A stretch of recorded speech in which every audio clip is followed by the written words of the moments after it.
So you've heard about samurai and ninjas and maybe even studied the Bushido code. Now what about those long, cold winters when they weren't kicking down doors?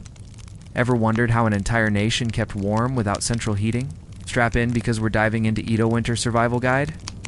For 2 centuries, Japan huddled under the Tokugawa shogunate. Picture the country as one giant fireplace with strict rules.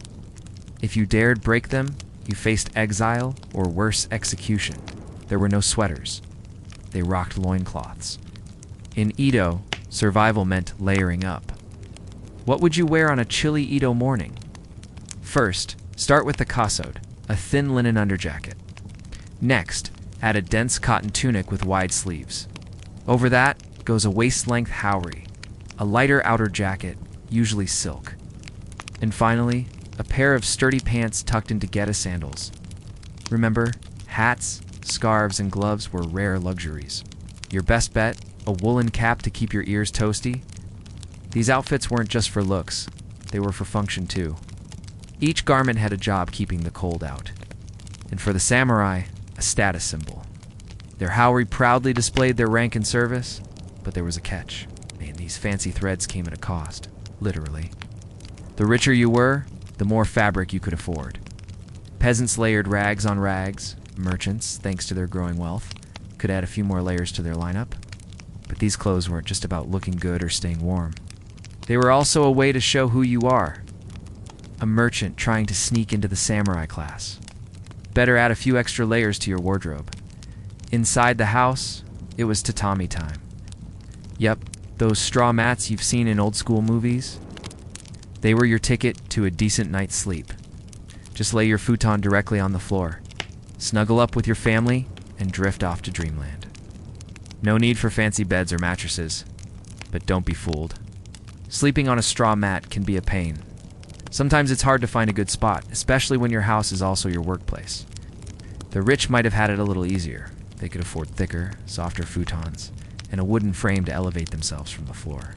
But everyone had to deal with bugs, mold, and the occasional mouse dropping. The real test was keeping warm. Coal wasn't an option, so everyone relied on wood. Fires were carefully tended day and night to ward off the chill. Food cooked slowly over low flames, but the warmth was worth it. Hearty stews, roasted root vegetables, and thick breads gave way to rice porridge. And no meal was complete without fermented soybeans. They heated up quickly and packed a ton of calories. As dusk fell, families huddled around their fires, sharing stories and games until bedtime. The eldest often took the warmest spot closest to the fire, while children dozed off on the coolest mats furthest away. Each family member knew their place. The whole family's survival depended on it. Warmth wasn't just about surviving the night. It was also a matter of prestige. Sure, the wealthy could afford bigger fires and cozier homes, but the middle class, and even some peasants, took pride in their hearths. Size mattered. Bigger the fire, the higher your social standing. And that's why the well-to-do were eager to show off their massive roaring fires. It was a silent competition. A way to climb the social ladder one log at a time.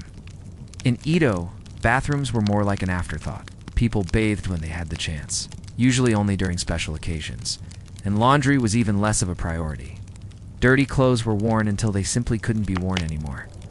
The result, a head-to-toe symphony of smells. Imagine a mix of stale sweat, dirty laundry, and unwashed bodies, all rolled into one aromatic package. It was the norm. Everyone smelled all the time. Houses were small, and ventilation was minimal. So if you wanted to avoid smelling like a walking compost heap, you had to be strategic. Keep your distance from the bathroom. Sleep with a clean pillowcase, and never, ever skip the daily wipe down. Even then, you'd still smell like home.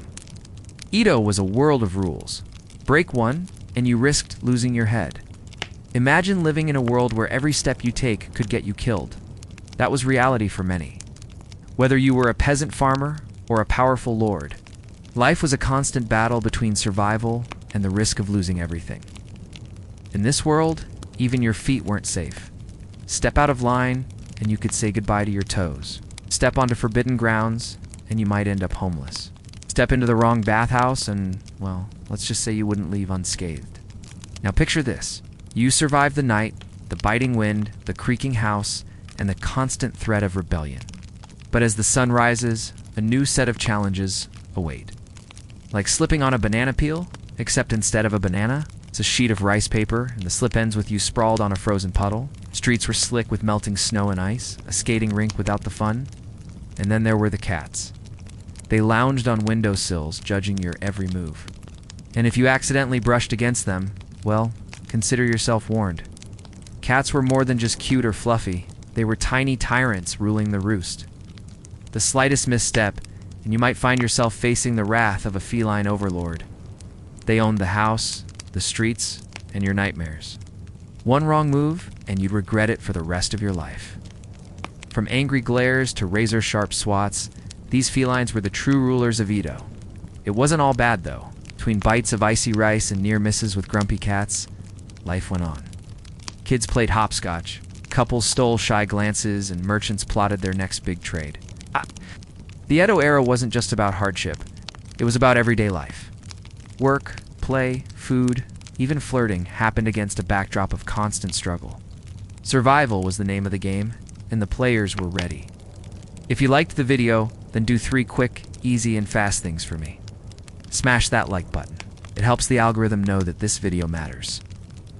So do share it with your friends and let them also learn something new. Don't forget to hit that subscribe button so you don't miss the next interesting release. And one more thing, if you have any feedback, comment below. I would love to hear from you and make the videos better. So that's it for me. See you in the next video.